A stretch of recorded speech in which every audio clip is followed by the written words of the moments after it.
Good evening. Welcome to the last panel of today. My name is Ionela CIOLAN, and I'm the lead expert on foreign policy, security and defense at the Wilfried Martens Center for European Studies in Brussels. And it's my great pleasure and honor to moderate this discussion. We have an excellent panelists here that will provide us with insights from Ukraine's perspective, the European Union, but also Romania when it comes to the European integration of Ukraine, its reform trajectories, but also the immense task of reconstruction and how we can find this interlink between the integration and reconstruction process of Ukraine. So let me start by briefly mentioning our speakers. You can find more about their profiles on the website. Welcome, Mr. Vadym HALAICHUK. He is the first deputy chairperson in the Committee on Ukraine's integration into the EU in the Ukrainian Parliament. Welcome, Madam Luminița ODOBESCU. She is advisor on foreign affairs to the Romanian Prime Minister and former Minister of Foreign Affairs of Romania, of course. And welcome Dr. Nicoletta PIROZZI. She comes from Italy, and she is an institutional relations manager and the head of the EU Politics and Institution program at the Instituto Affari Internazionali. So we have these excellent guests here with us. First, I would like to add some, let's say, context on the discussion, because we are now in a very critical situation when it comes to the discussions about the future of Ukraine. We are in the moment when we are discussing a peace deal and some formulas for future peace deals, but also on security guarantees. But also we are discussing about the European integration of the country. And in the past couple of years, there have been a lot of advancements when it comes to this European integration for Ukraine. Actually, the enlargement process of the European Union was revitalized in 2022 with the Ukrainian candidacy to the European Union. So on one side, we have this pressure on Ukraine to do the reforms and in order to integrate faster into the EU, but also on the other side, we also have the pressure on the European Union to work on its own reforms of the enlargement policy, but also internal institutional reforms in order to be prepared to welcome new countries, and especially new countries into the European Union which are larger, for example, as Ukraine. So I will give you just a couple of information for the discussion. In June 2022, Ukraine received the candidate status, and by December 2023, the European leaders agreed to open accession negotiations. These negotiations formally began in June 2024, and following complex and very detailed acquis screening, so basically European legislation screening. Now Ukraine has also closed this chapter in September 2025, so this fall. So basically now we are in the process of opening the accession discussions on chapters. There are 35 chapters of European integrations, which are currently included in 6 clusters, 6 main clusters. And according to the reports of the European Commission, Ukraine has already met the requirements to open 3 of the 6 negotiation clusters. And here I would like to highlight something which is very technical, but I believe that it's important for our discussion, is that each time when we are discussing about opening opening a cluster of negotiation and also about the negotiations on chapters, it's important to mention that the first cluster that will be opened, it's the fundamental cluster, so which includes the rule of law, democratic institutions, and fundamental rights. And this is also the cluster that closes the last.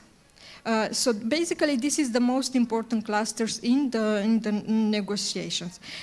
So we have this basically overview of the integration process.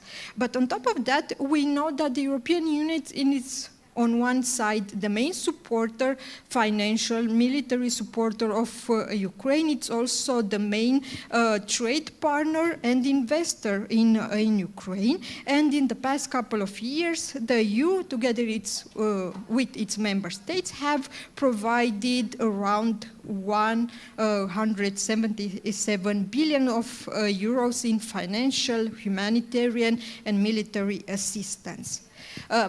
But this is enough. So we now are having the discussion on how to help Ukraine in the future. And when we are speaking about this interdependence with the medium long-term process of reconstruction, we know that according to the World Bank, there is an estimate cost at this moment that the recovery and reconstruction process for the next decade will be around $524 billion of dollars. And Ukraine might need more than this amount, depending on the destruction caused by the Russian aggression and depending when the war will end. So we are speaking about long-term commitment, and we are speaking about also the need to have innovative, creative solutions in Brussels in supporting the country in the upcoming years. So having this very complex situation in mind, and I didn't add the security discussion, I would like to open the conversation on let's say, the perspective on the integration process. So I would start with the Ukrainians' perspective. And Mr. HALAICHUK, I would like to start with you and to ask you about what's Ukraine's current stage in the European integration process, what are Ukraine's expectations when it comes to the upcoming steps, and how can Ukraine leverage the EU accession process in order to accelerate the reforms in public administration, in the fight against corruption, which actually the European Commission and the member states are demanding quite a lot, and of course the reform of the judiciary.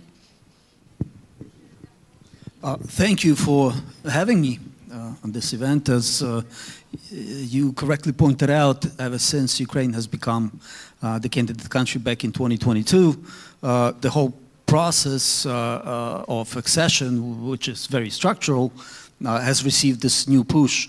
But here I think it's also worth mentioning that Ukraine's been on its integration path for more than 10 years now, since we, back in 2014 and then in 2015, signed the association agreement with the European Union and started implementing under the association agreement much of what's been needed for Ukraine's integration. So in that sense, Ukraine had this history of learning what it means to be a member of the European Union, what is required for quite some time. That process was interesting in terms of the politics back then. Even our biggest friends were saying that, well, of course we would love to see Ukraine in the EU, but that might take 30 years or whatever. So back then the process was sort of, okay, we going about our business, Ukraine reforming, but we all understand that full membership in the EU is a far, far future.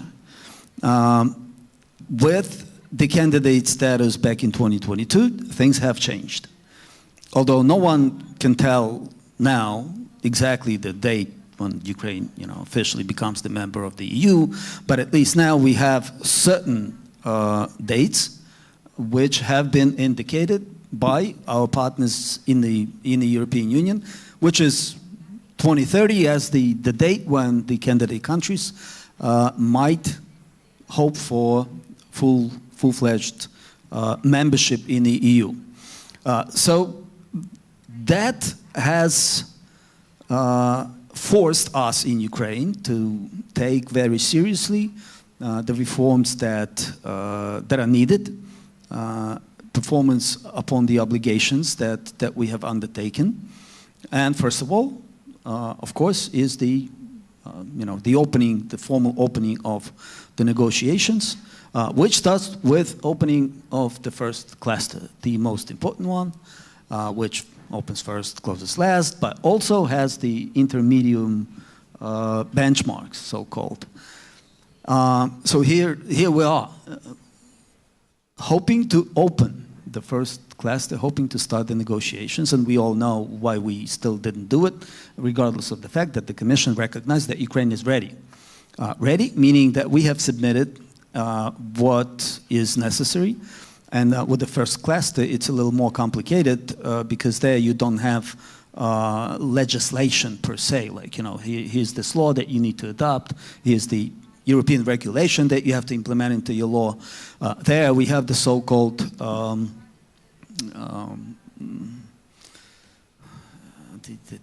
roadmaps. Forgive me for forgetting that word.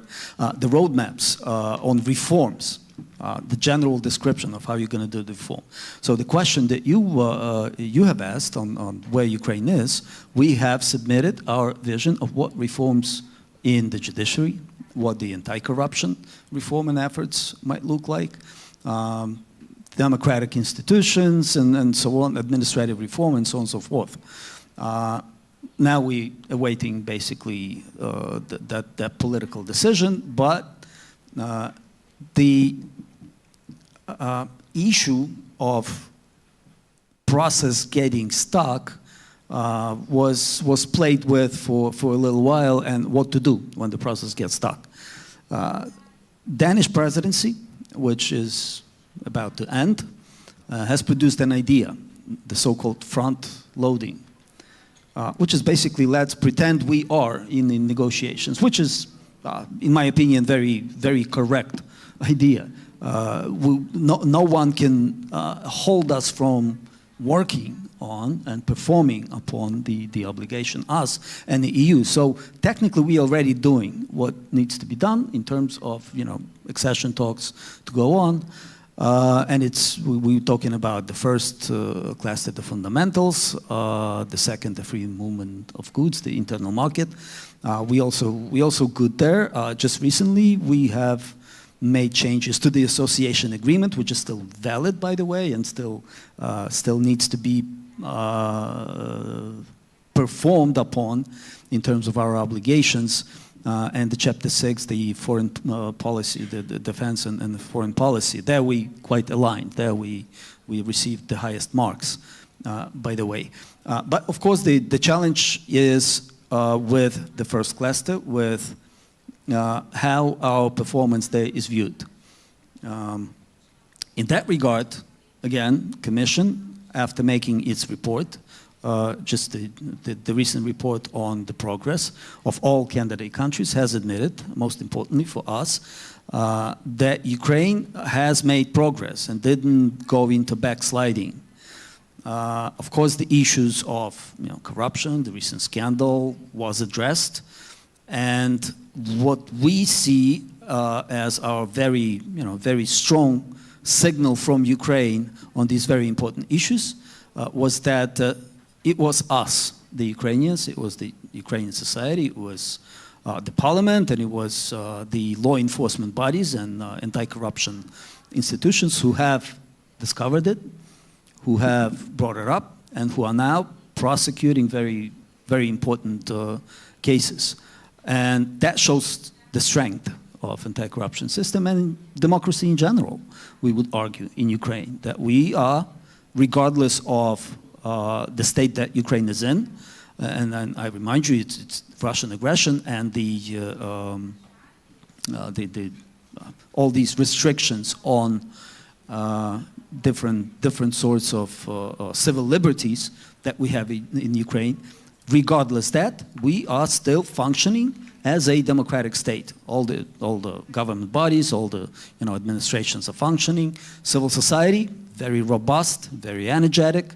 Quite often they call themselves the deep civil society, as in deep state, being able to perform a lot of very important even governmental functions.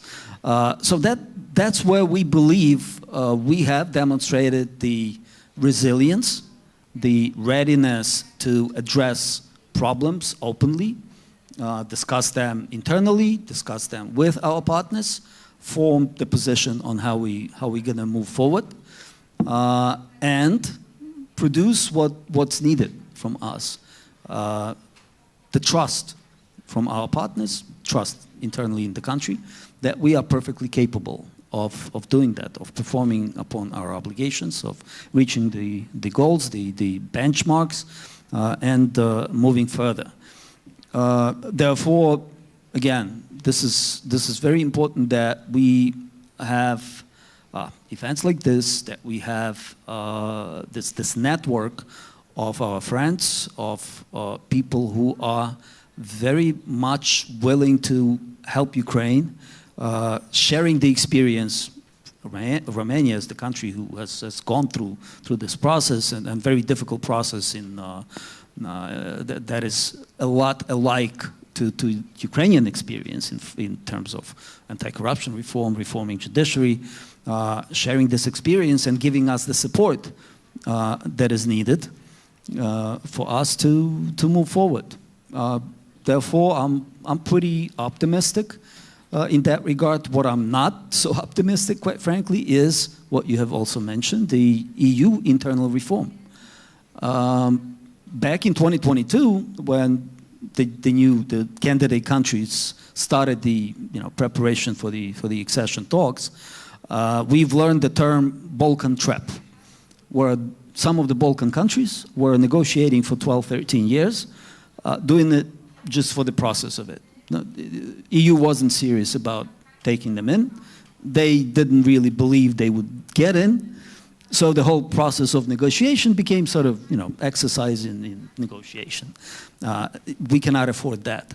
So we cannot fall into that trap where we don't see the results, where EU does not deliver in terms of its promise to the new candidate countries. And Ukraine is very important there for obvious reasons. So this is where we are still waiting for a clear description of what those reforms will look like, especially in that difficult problem of the unanimity rule and the possibility that some country instrumentalizes the accession process, the bilateral relations and problems in bilateral relations, to basically block the whole process. It's not just for Ukraine; it's for the whole Union. It has become a big problem, and we're very hopeful that that's going to be resolved, and we will be able to move forward faster. Yeah, thank you very much, and I agree with you that we have to learn from the previous lessons in the enlargement policy, especially in the case of the Western Balkans, and not to repeat the same mistakes, and making sure that we can keep this momentum alive, and also not only the momentum from the Brussels side, but also the momentum from the citizens of the candidate countries. And now I'd like to move to you, Nicoletta, because you've been working on the European integration for so many years, and I would like to ask you to give us a perspective from the EU side. What are the most critical reforms Ukraine must or should prioritize in the next 12 to 18 months to maintain this accession momentum that we're discussing previously, and how can the EU balance the strict conditionality principle with the realities of the wartime governance, because Ukraine is a special country. It's the only candidate country that it's in a full-scale war right now. So they are also trying to survive the war, but also they are trying to advance in the integration process. Hi, thank you so much. It's really a pleasure to be here. I thank the New Strategy Center and George Scutaro for this invitation and for the possibility to speak with such great panelists.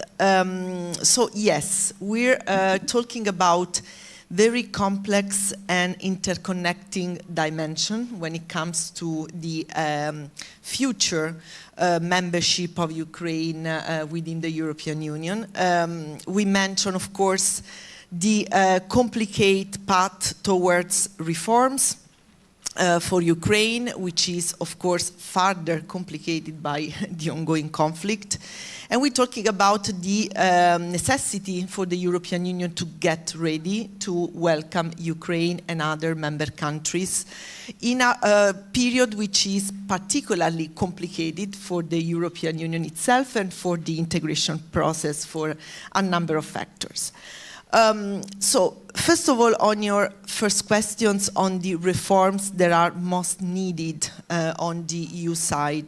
So you mentioned already the fact that the integration negotiations have already started from several months, and at the technical level the process has been very smooth, and this has led both the European Council and the European Commission to acknowledge the progress made by Ukraine and the advice by the European Commission to open the first cluster on the fundamentals, together with the political push by the latest two EU rotating presidencies of the EU, the Polish presidency first and then the Danish presidency, to finally open 3 of the 6 clusters for negotiations. So the one on fundamentals, the one on the internal market, and the one on the external relations, for which Ukraine has already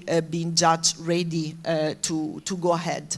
We know that the problem here is a political problem, and in particular the problem coming by one member state of the European Union, Hungary, which is currently blocking the political decision which requires the unanimity. And this, of course, has generated a lot of reflections on the side of the European Union on the need to find a way out and to finally reform also the process of the integration path. There are a number of proposals, a number of ideas. There is an initiative also supported by key member states, including Italy, but also Germany, to make at least the opening of the clusters negotiation free from the unanimity blockade. But of course, we're not there yet. And it is clear now that it is urgent to find a solution, to find a way out for this. In the meantime, there is the reform process going on in Ukraine, and also on the Ukrainian side, there is not the luxury to, slow down this integration path, especially also with a view again of the Hungarian elections in few months. So, of course, there is the central issue of the rule of law, democracy and accountability. This is considered as crucial on the side of the European Union, exactly because of the lessons learned from the past. Because we have now learned that without a strong commitment to the fundamental values of the European Union, in particular referring to rule of law and democracy, the integration process is at risk. So we cannot afford to have members of the European Union which are not compliant with these fundamental values.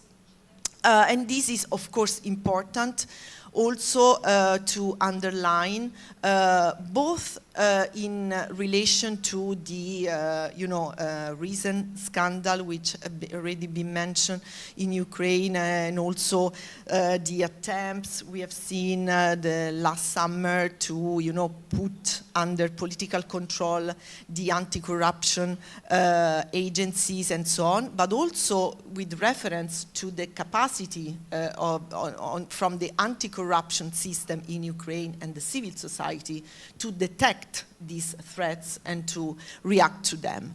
So this, of course, will remain central and should remain central on the side of the European Union. At the same time, we have to be very aware that this integration process is peculiar, not only because Ukraine is a big country and has a number of characteristics that need to be taken into account when we look ahead to the membership of Ukraine in the years ahead, but also because we have to deal with an ongoing conflict.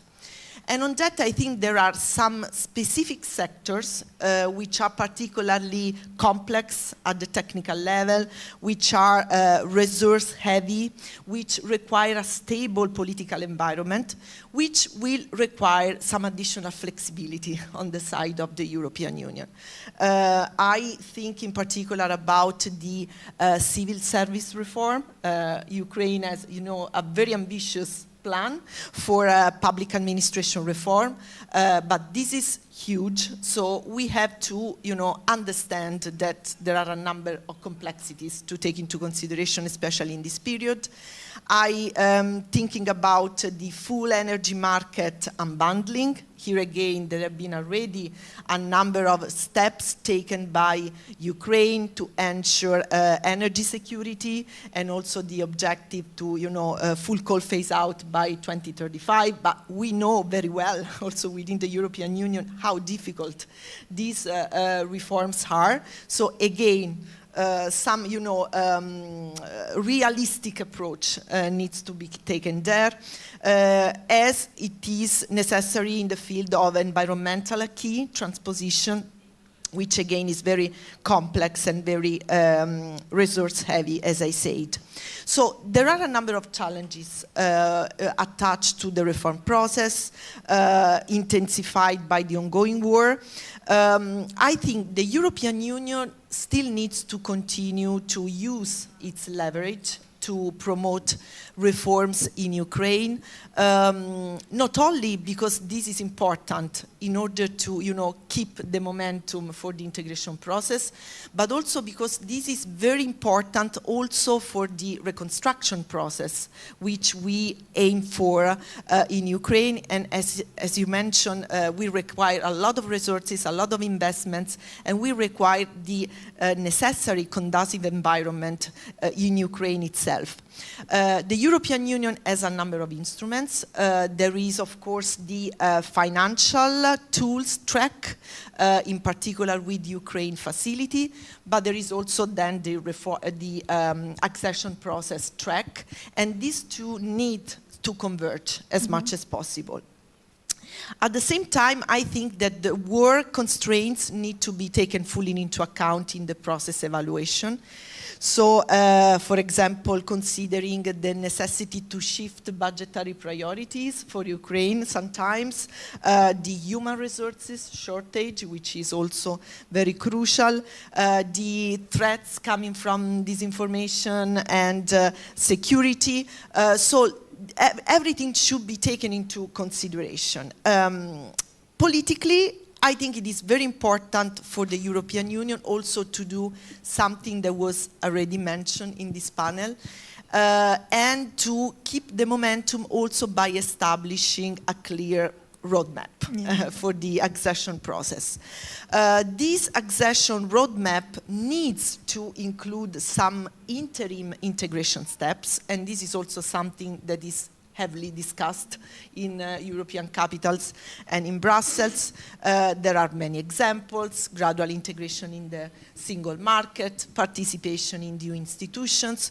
All this is important to maintain the momentum despite wartime challenges, but also to keep Ukraine engaged in the reform process. Again, looking at the past experiences we have, I think it is very important to identify these steps, this benchmark, and to offer some concrete perspective for Ukraine, but also for the other countries that are waiting to access the European Union.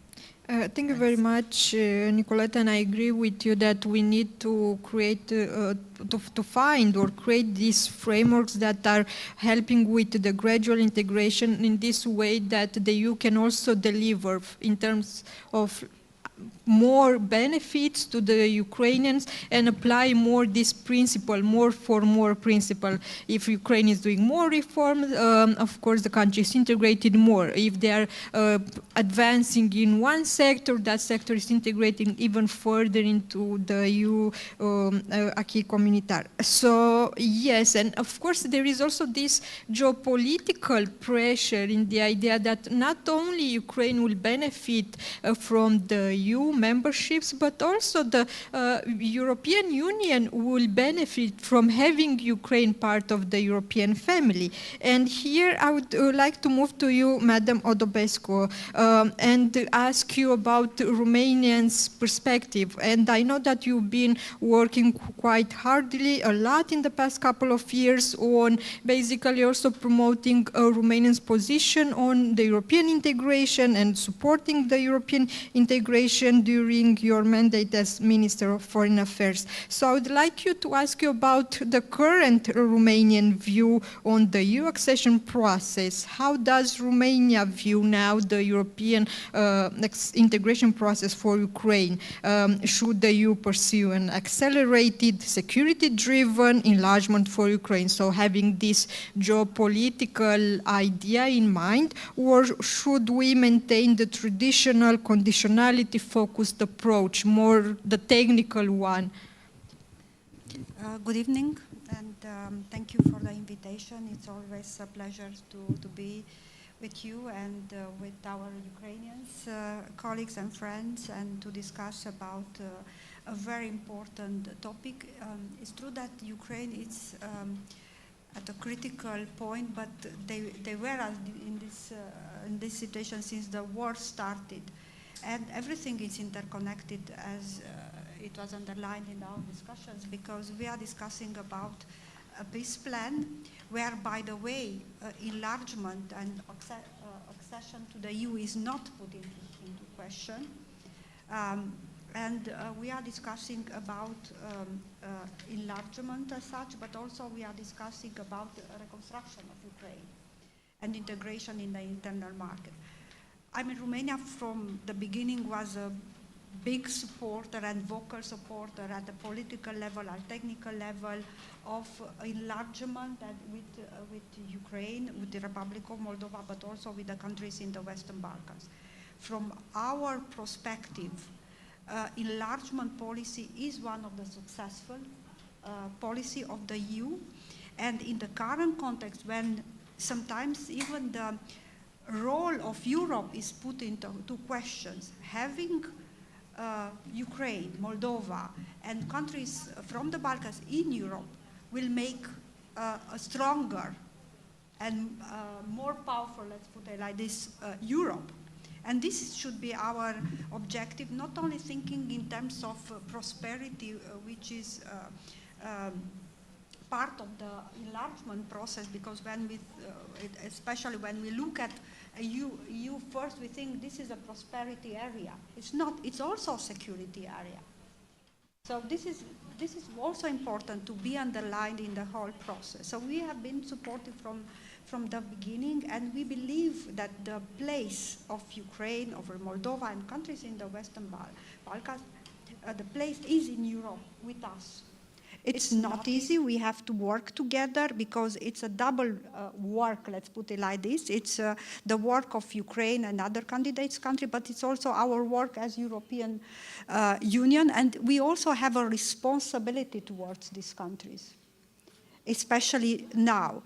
And I just want to underline something, because we have to really appreciate the work of Ukrainians and Ukrainian institutions, and because, I mean, they are doing this job in completely different conditions and situation. And I know colleagues in different ministries working on enlargement, but having to deal with a war situation. And I've been several times to Kiev, and believe me, from distance is different, but when you are there, you really see the huge difference and the conditions and the difficulties they are facing.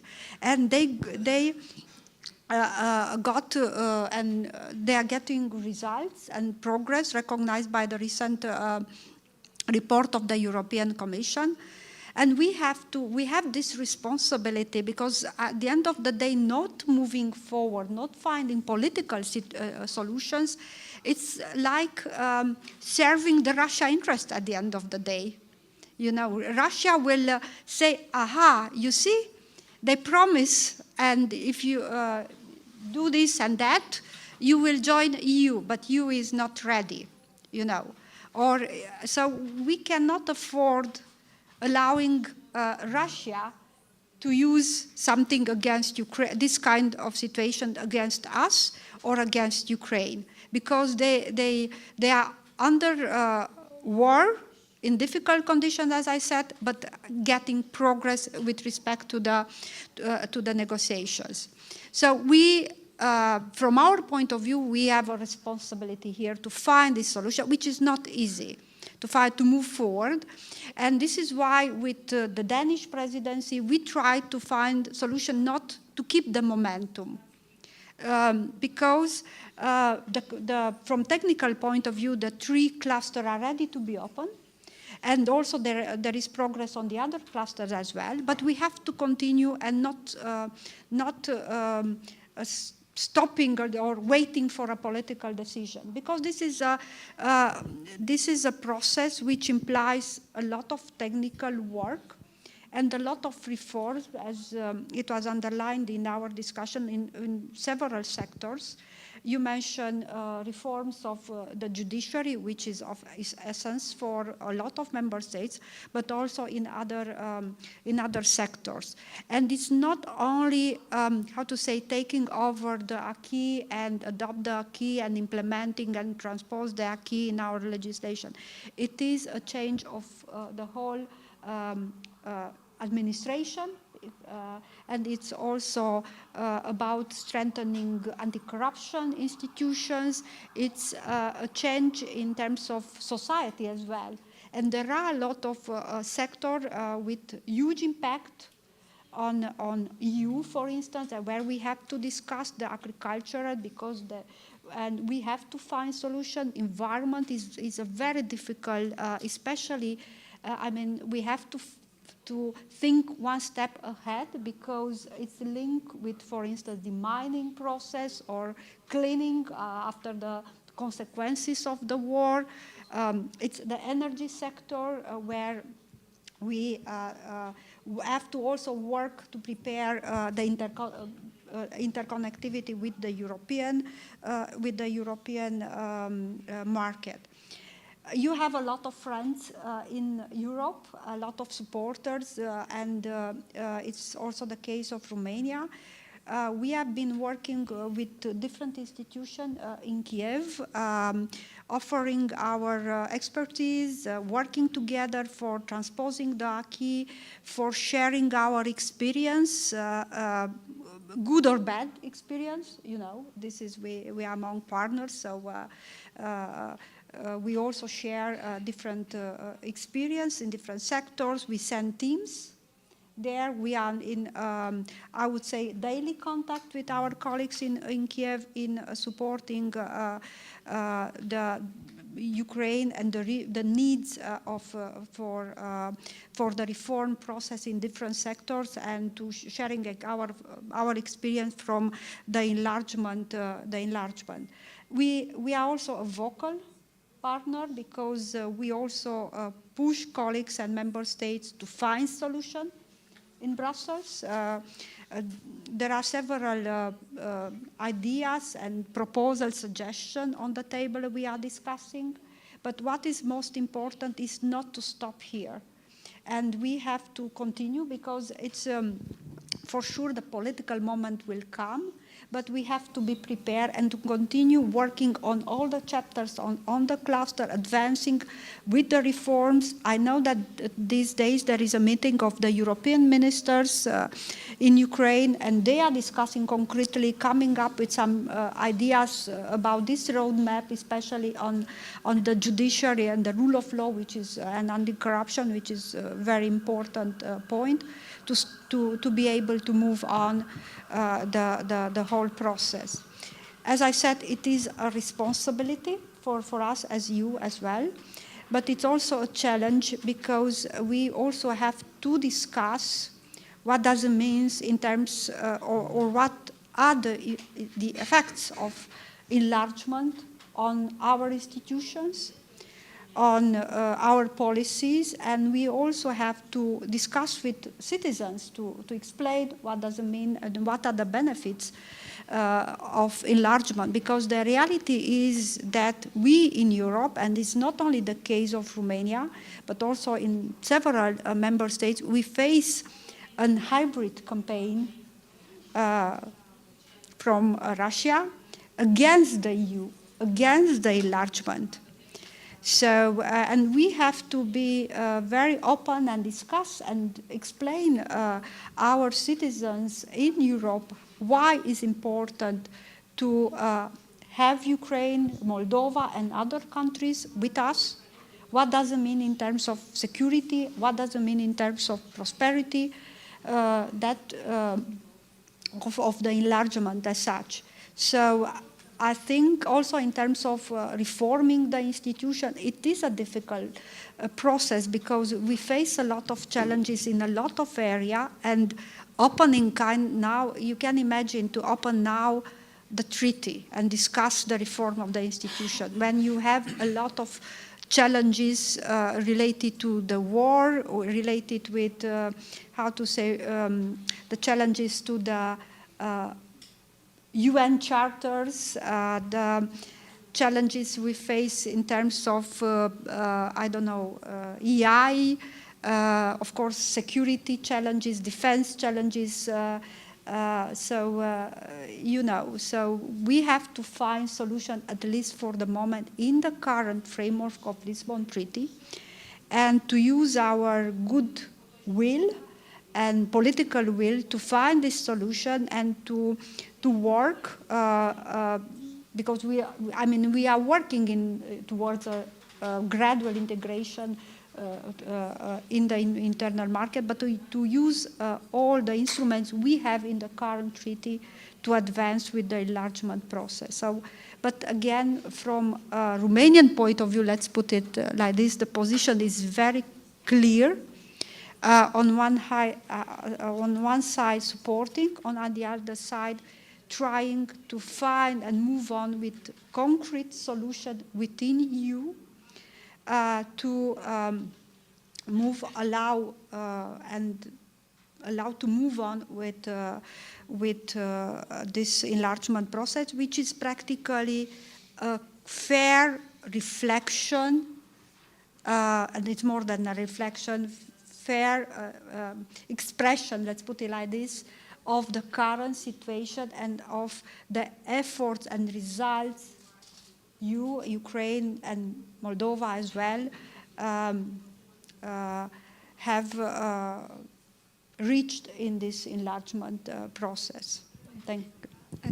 Thank you very much. And apparently the core message so far is that reforms remain the central focus for Ukraine's moving forward. And in this regard, because we'll be speaking about the judiciary reforms, about the need to integrate the EU acquis, and then of course there is also the interlink. And as Nicoletta mentioned, we need to make sure that the requirements or the conditions that we have for the recovery and reconstruction plan for Ukraine are also linked with the all the requirements and the criteria for the integration process, for example. And I would like to go back to you, Mr. HALAICHUK, and ask you, in your perspective, to what extent will this alignment of Ukraine with the EU acquis, in particular when it comes to the competition policy, energy regulation, and procurement, will shape or can shape the country's ability to attract sustainable reconstruction financing from public and private sources in the future?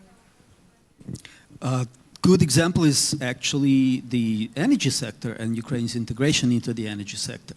If it wasn't for Ukraine joining the energy grid of the European Union, by the way, on literally 2 or 3 days later, 3 days after Russian troops moved in, on February 27, 28 of 2022, we would not be able now to withstand the energy shortages. I don't remember the numbers, but we import a lot of electricity from the European Union, and if we were not connected to the system, technically and legally, that wouldn't just have happened. We would have a much worse situation now. In other spheres, again, the same, the procurement that was mentioned.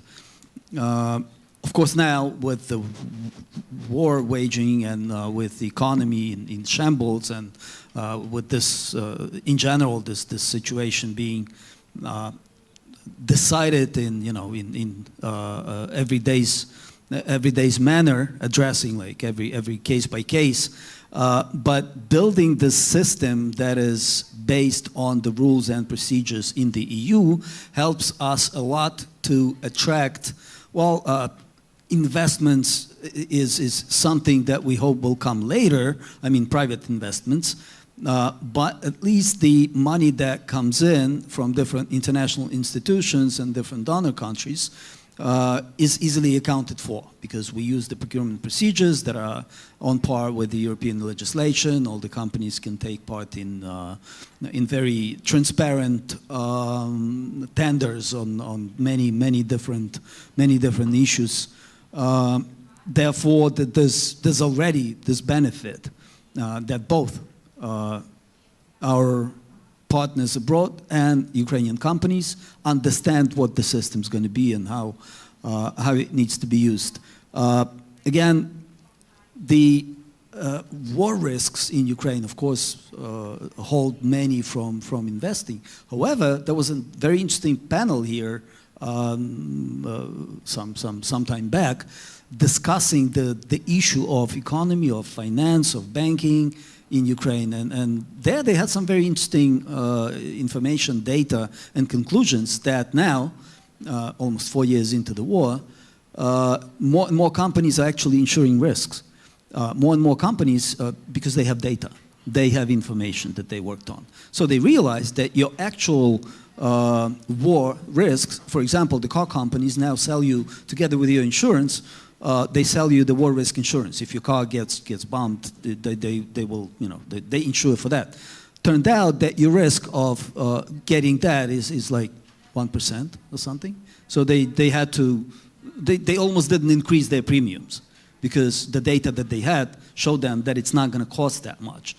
That was pretty interesting information to what you think of something in one way, and then the reality is quite different. But there's a little challenge there in terms of European integration, European regulation, and rebuilding Ukraine. Recently I had a very interesting conversation in one of the European countries at one of these production facilities that is very important, strategically important in military production for the EU, for the country itself. There we had obviously the representatives of the factory, but also officials, local officials and government officials, and representatives of the factory raised this issue. Their product is in high demand, and they can extend the production, but they couldn't. And one of the reasons they couldn't, they said, was that they had these park and a bicycle trail and something else going through very near their facilities, and they could do the reconstruction in a way that they could extend, but they had to move the park a little, they had to move the bicycle trail. They applied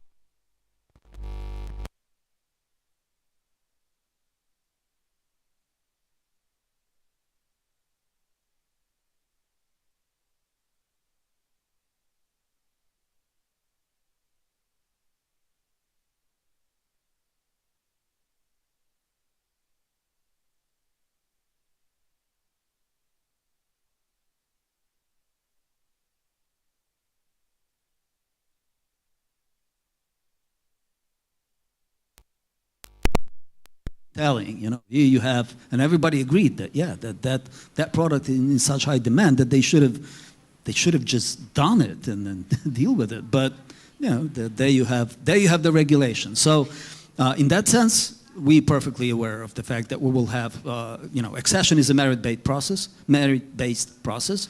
We're not asking for shortcuts or anything like that, but we also now in consultations, in actually accession discussions, forming our position, negotiation position for opening up the clusters and chapters, where we want to address this issue too. For rebuilding Ukraine, we will need to work very hard on amending the regulation, on getting, you know, getting things in a different regulation format so that we succeed.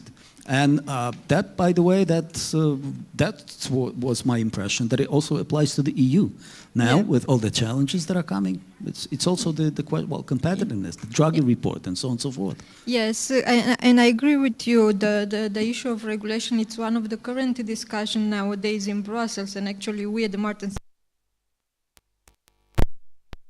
President Virkkunen on the need for simplification and deregulation, especially in the digital sector. And there is a push in Brussels for simplification of most of the regulations. And I worked a lot on the defense sector, so there is also Commissioner Kubilus interested in this defense ombuds and the defense simplification, especially when it comes to procurement. But I would like to move back to one of the ideas that was hinted during our discussion, and you mentioned, Nicoletta, on the fact that the EU also should take some steps in order to reform internally. And I would like to ask you to give us more in-depth ideas on what steps do you believe that the EU should or is taking internally to prepare its institutions, its budget, and the decision-making process for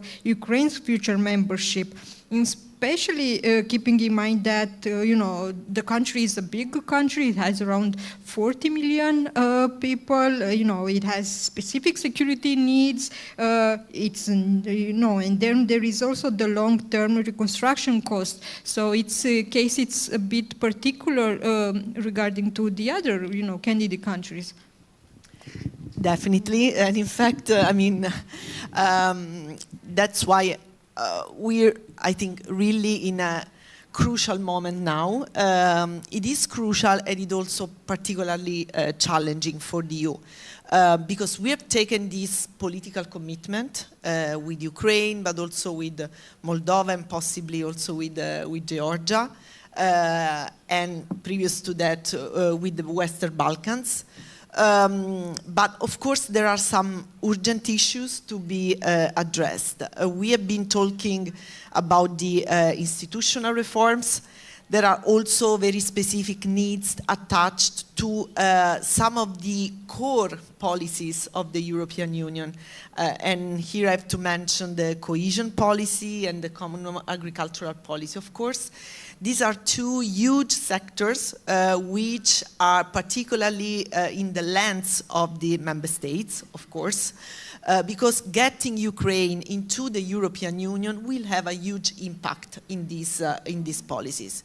On the cohesion policy, because, I mean, with Ukraine, the GDP per capita within the European Union will be lower, and this will need an adjustment in terms of allocations to member states of the cohesion funds. The common agricultural policy, the think tank Bruegel has counted that approximately 85 billion euros will be, should be allocated to Ukraine, which is huge, and this is particularly sensitive with, for many member states.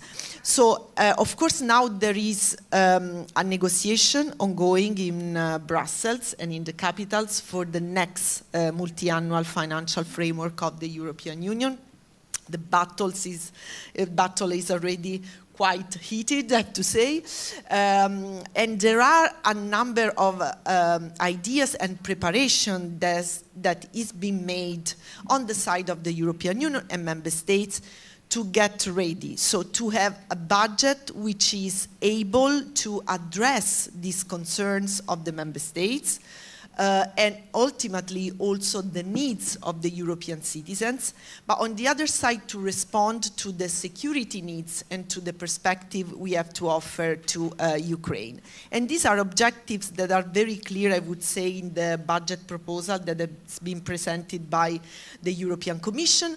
Of course, the devil is in the details, so of course there are a number of decisions to be made.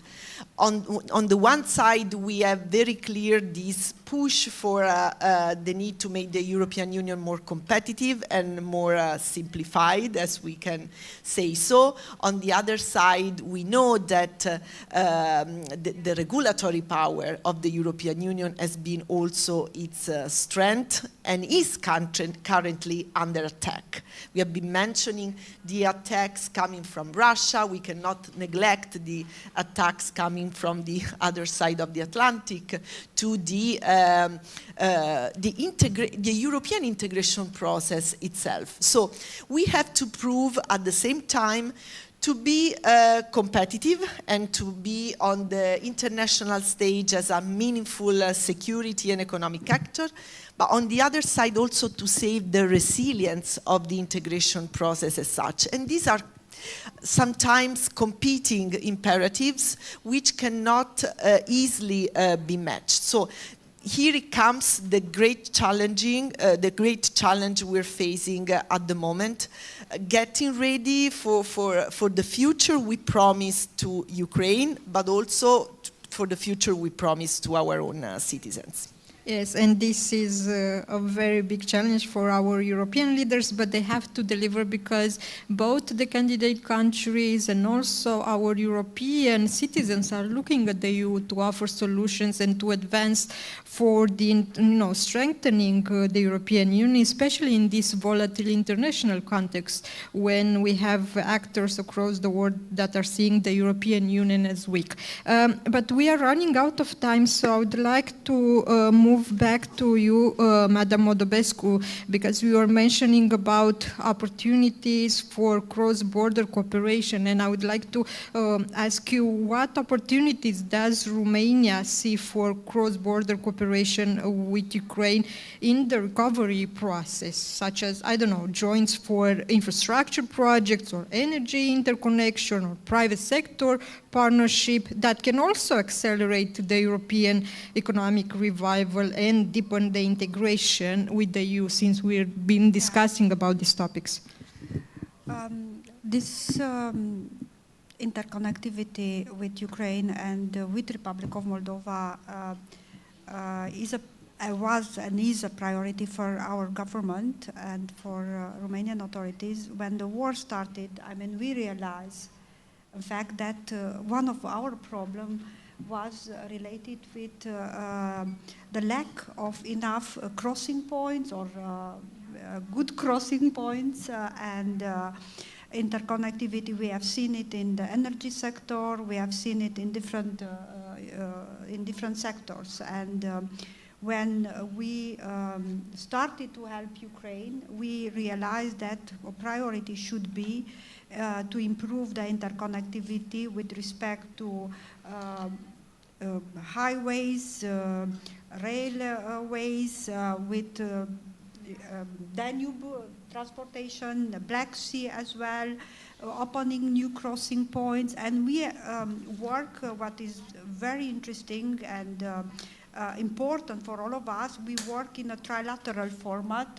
with Republic of Moldova, Ukraine, and we have regular meetings at the level of Ministry of Energy, Ministry of Transportation, Interior Ministry, to look together at these challenges of improving the interconnectivity, which is also part of integration in the internal market, and which is also part of the future process of reconstruction of Ukraine. Because if you want to play an important role, you have to be very well connected. And I think the results are there, because as you indicated, when there is a problem in the energy sector, unfortunately, it is always a problem because Russia continues, unfortunately, to attack the energy infrastructure in Ukraine. And we are able to support and to come up and to provide with the necessary electricity. It's also the case for the Republic of Moldova. So this is really important. And I think we are looking at this interconnectivity, as I said, as part of the enlargement of the internal market, but also as part of being involved in the reconstruction process. Our objective is to really use the logistic and to be a logistic hub in the reconstruction process, but also to work together. But because I think from economic point of view, if we look at the future, there are a lot of opportunities giving our location and always looking at the market as a integrated market of the three countries in our regions. And if after the accession, this will be, or in the accession process, let's say, this will be also an important point, because with the interconnectivity, practically we can open and work together in a lot of areas. Because you are candidate with the Republic of Moldova now, and there are a lot of instruments where we work together, having this practically in a way borders open towards your country. So this is the approach, and we are working. And I mean, I've just seen in the recent year a lot of progress, a lot of work as well. We want to finalize, just the last example, because we are running out of time. We are now working using some safe money to finalize the highways to Ukraine and also to Republic of Moldova to improve practically also the military mobility and military mobility among our region, let's put it like this. And also we have to use other instruments like the 3 Seas initiative, where you are an observer and very much supportive to join, to fully join this initiative, to use different instruments, as I said, to improve the interconnectivity, but also to go north to south with Ukraine and Republic of Moldova, and strengthening the mobility at the eastern flank. Thank you. And I guess that there are many other elements where we can build more the regional cooperation between Romania and Ukraine, just looking at the maritime security in the Black Sea, for example. But we have reached the end of our panel, so unfortunately we don't have the time to take some questions from the audience, but we'll have the opportunity to continue the discussion during the networking cocktail. So join me in a warm applause for our excellent speakers. I believe that they provided us with great insights and recommendations on how to move forward. I feel more confident that we have some paths in moving forward into this process. We just need to have the political will, and I hope that the member states understand the urgency to continue supporting the European integration process of Ukraine, to continue keeping the momentum up in also Ukraine for this path, and also to continue supporting Ukraine also in the diplomatic discussions regarding to the peace negotiations. So thank you very much. Have a nice evening. And for those which are watching online, the conference will continue tomorrow with another day full of interesting panels. So please join us online as well tomorrow. Have a nice evening. Goodbye.